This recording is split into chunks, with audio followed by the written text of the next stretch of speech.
Dear colleagues, dear friends, it is a great pleasure for me to welcome you as the President of the Hungarian Academy of Sciences, the host of this meeting in Budapest and in the headquarters of the Hungarian Academy of Sciences.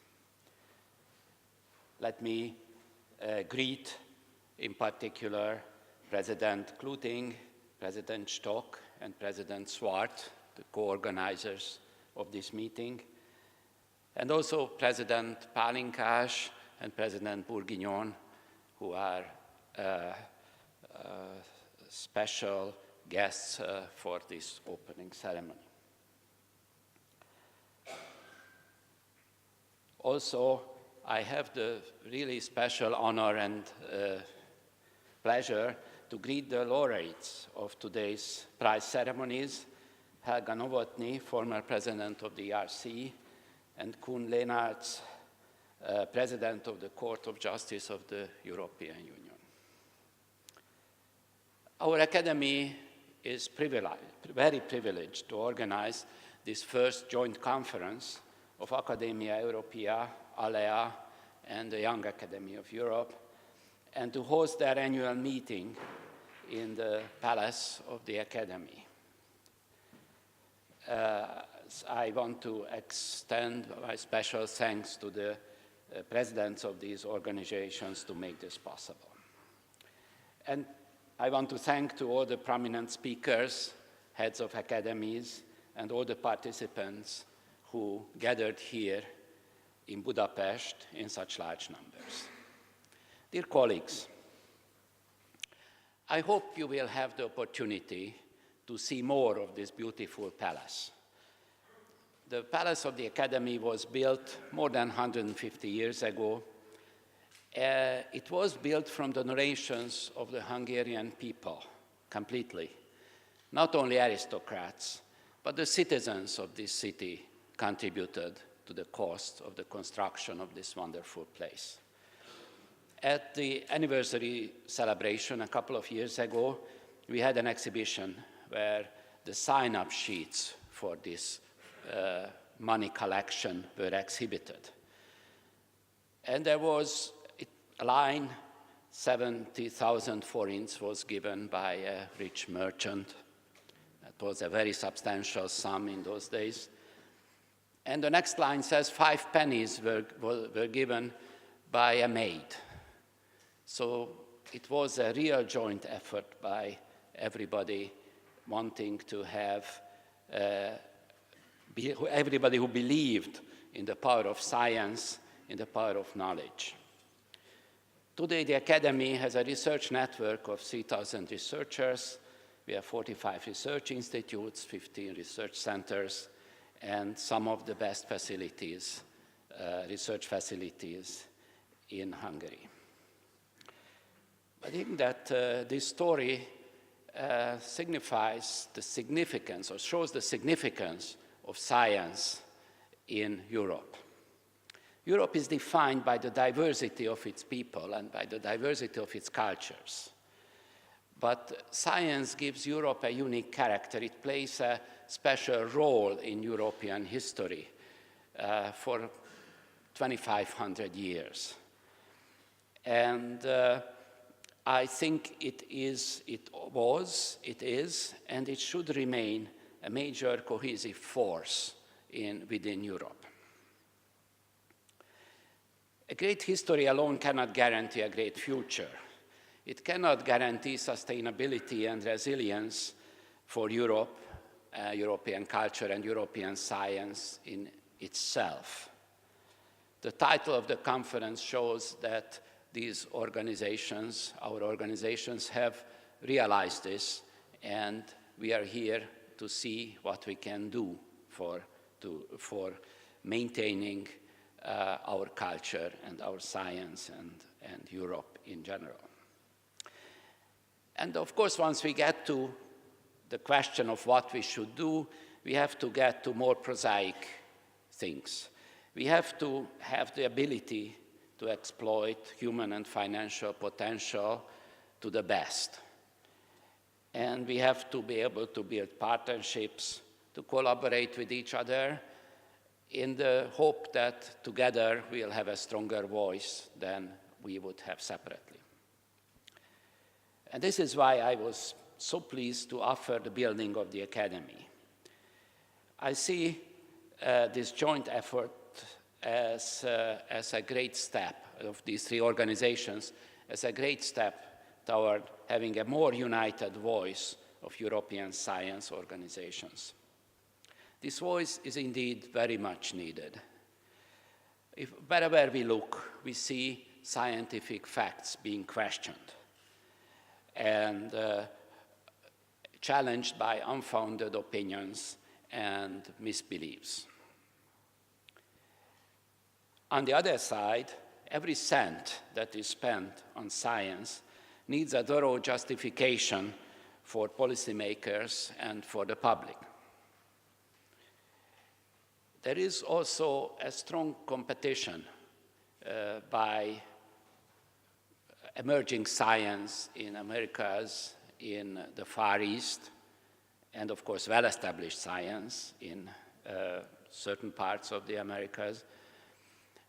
And of course we have to be strong enough, we need to join our forces to answer this challenge. Of course it's not because we want to win. More importantly, it's because we don't want to lose. We don't want to be left behind. Europe cannot afford to leave any talent behind. Human resources and infrastructure must be used to the maximum effect. Being here in Hungary, you forgive me if I add that this includes the utilization of the scientific potential of less developed member states to the absolute extreme, to the maximum. Because investment here can yield perhaps more scientific and financial results than on the long run than investment which may be more efficient on the short run in a more developed country. This question was discussed at the meeting of the ERC yesterday, and I think it is a crucial thing, and I am very glad that we have hosted this pre-conference meeting. Ladies and gentlemen, before letting my colleagues present the rich program of the conference, I wish you a pleasant stay in the beautiful city of Budapest, where after a somewhat bad day yesterday, now the sun is out, and I hope that you can enjoy strolling along the Danube or visiting many of the historic places. And I also hope that by the end of these 3 days, you will agree with me that the saying, "the whole is greater than the sum of its parts," is particularly true for this joint conference. Thank you for your attention.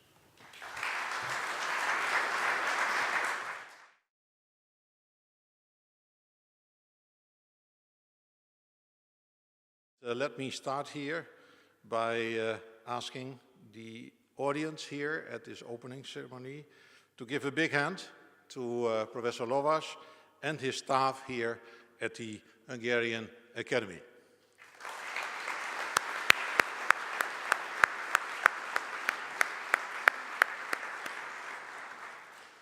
I like also to extend a big thank you to all the members of the organizing committee, chaired by Balázs Gulyás.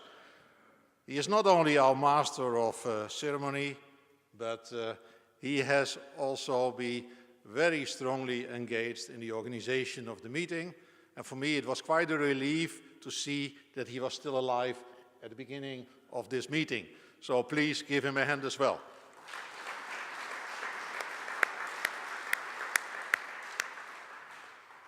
As expressed by the President of the Hungarian Academy, this is a pretty unique event. 2 major academies in Europe, ALLEA, the Federation of National Academies in Europe, with 59 member academies all over Europe, and Academia Europaea, with more than 3,500 members from all fields of science, including the humanities and social sciences, also all over Europe, joined forces in close partnership with the Young Academy of Europe and, of course, the Hungarian Academy of Sciences to make this event reality. This is a direct spin-off of our partnership in SAPEA, the consortium established by the academic networks of Europe, including ALLEA and Academia Europaea, to serve in the context of science for policy, the newly established scientific advice mechanism established by the European Commission, both involving top-down science advice on the request of the Commission, but also bottom-up. And of course, it's very clear that here we have to speak with one voice, and here we have to pool our resources in terms of the expertise of our members. And in that context, of course, you might have noticed that in this program we have quite a lot of space for debate on science evidence-based policy advice. And I'm sure that the next speaker, the president of the SAPEA board, Günther Stock, will tell you more about this. It is very important also, of course, that in this organization that we have associate partners. And you can see their logos in the program book, and we are very happy to have them here with us because we are academies that want to be inclusive. The conference theme, sustainability and resilience, requires such a joint effort. This cannot be a standalone action of just the physical sciences and engineering or the social sciences and humanities. You have to do it together. And I think this is a common feature of ALLEA and Academia Europaea, and that's why it was relatively easy for us to join forces, and I'm sure this is the same philosophy that is behind the Young Academy of Europe. Well, the organizers have prepared for you a pretty rich menu of sessions, frontier lectures, medal lectures, also beautiful sessions which are labeled in the program as pre-conference sessions, and I like to mention here, and it was already done by Professor Lovas, the very successful pre-conference session on ERC and on its main efforts for widening European participation, session that was chaired by Professor Eva Kondoroshi, and of course we were very delighted to have also the president of the ERC on stage in a very active way. We trust that this menu of different elements in the scientific program embedded in a series of very interesting social events, including a beautiful conference dinner later in this hall, will provide the right opportunity for an active interaction. And I think this is very important. This meeting is, of course, a serious meeting, but how can we have a serious meeting if we don't have fun? And how can we have fun without being serious? The topic, sustainability and resilience, is requiring this. And in that context, on behalf of Academia Europaea, I wish you a very instructive and constructive conference, but I wish you also a lot of inspiration and fun. Thank you again for being with us here.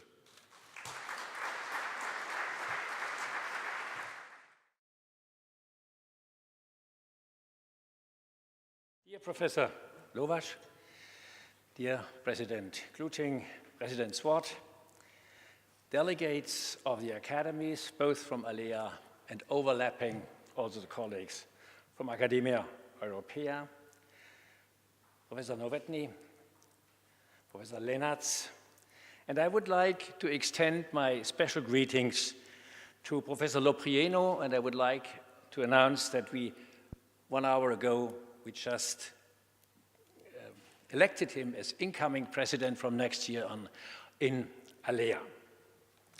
Now, Siert, I'm going to disappoint you. I will not talk about SAPEA because I don't want to destroy our discussion on Wednesday, and they should not preempt these things. Instead, I would address 4 different issues. Of course, it is my great pleasure to welcome you all here today to celebrate the achievements of some truly outstanding European scholars and to kick off a stimulating 2-day conference on sustainability and resilience, for which we managed to get so many interesting speakers and which I'm sure you will really find exciting.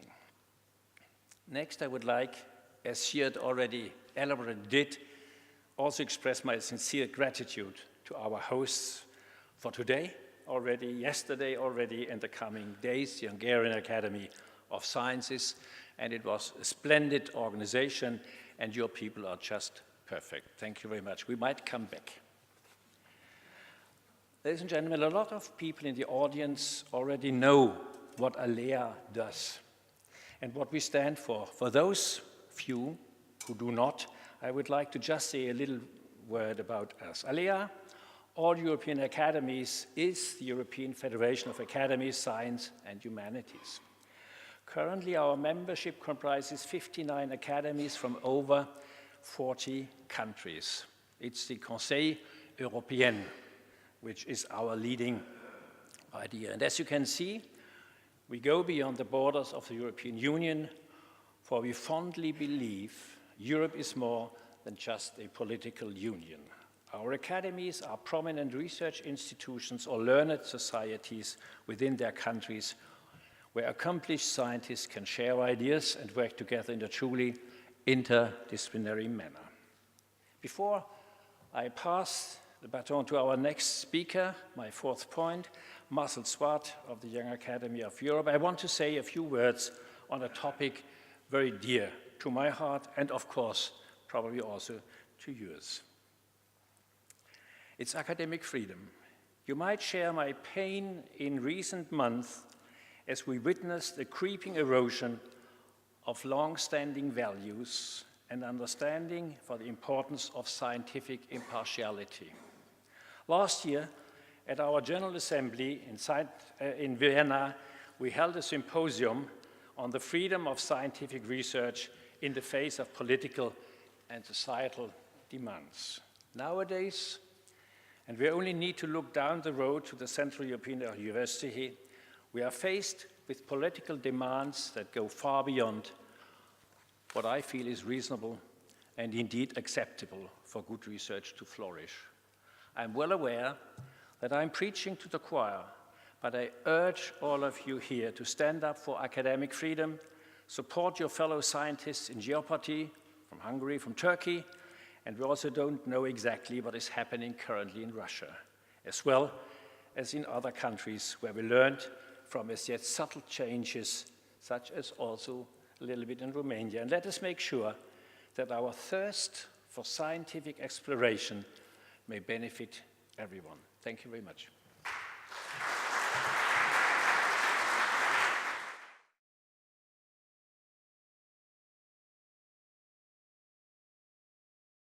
Dear ladies and gentlemen, also on behalf of the Young Academy of Europe, we're really happy to be here. And also we're really happy and thankful to the Hungarian Academy of Sciences to host us here, and to the Academia Europaea to involving us in this organization of this joint event, which is indeed an important event for us in 2017. 2017 is also for us an important year in other aspects, because we have recently admitted fellow of the Young Academy of Europe, number 200, which was a lady from Hungary, Enikő Kubinyi. And I'm sure that with this progress in the number of fellows of the Young Academy, we are on our way to achieving the aim of 500 members of the Young Academy of Europe, as we have been targeted before. For this reason, we also like to keep on encouraging the members of the Academia Europaea to keep on nominating young, excellent researchers to become member of the Young Academy.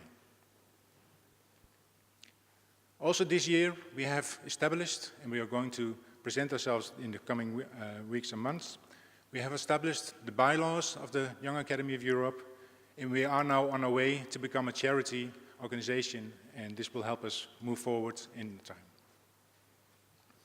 Also in view of the SAPEA, also Young Academy members have been involved as the expertise, and even one of the members has become the chair of one of the committees. And finally, this is one of the most important events for us in this meeting as well. We will be handing out, awarding the first annual Young Academy of Europe Prize, which will be done on Wednesday morning. So thank you all for joining us here and to look forward to a nice meeting.